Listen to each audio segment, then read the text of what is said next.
یاجوج و ماجوج ایک بہت بڑی اور طاقتور قوم ہے جن کا ذکر قرآن پاک میں آیا ہے۔ یہ لوگ زمین میں فساد پھیلانے والے تھے اور لوگوں کو بہت نقصان پہنچاتے تھے۔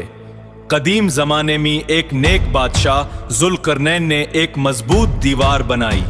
یہ دیوار لوہے اور پگھلے ہوئے تانبے سے بنائی گئی تھی جو بہت مضبوط تھی۔ یاجوج اس دیوار کے پیچھے قید ہو گئے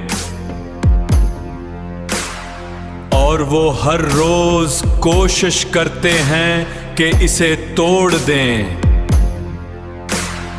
لیکن اللہ کے حکم سے وہ دوبارہ مضبوط ہو جاتی ہے۔ لیکن ایک وقت آئے گا جب اللہ کے حکم سے وہ اس دیوار کو توڑنے میں کامیاب ہو جائیں گے۔ یہ واقعہ قیامت کی بڑی نشانیوں میں سے ایک ہوگا۔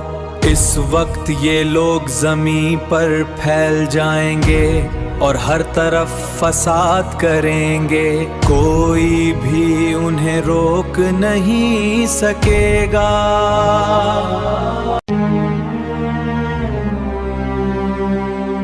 اس وقت حضرت عیسیٰ علیہ السلام اور مومن لوگ اللہ سے دعا کریں گے، پھر اللہ تعالی اپنی قدرت سے یاجوج و ماجوج کو ہلاک کر دے گا اور زمین پر دوبارہ امن قائم ہو جائے گا۔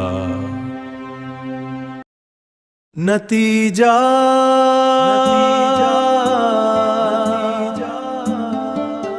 یہ کہانی ہمیں یاد دلاتی ہے کہ دنیا میں جو کچھ بھی ہوتا ہے وہ اللہ کے حکم سے ہوتا ہے، اور ہمیں ہمیشہ نیک راستے پر چلنا چاہیے۔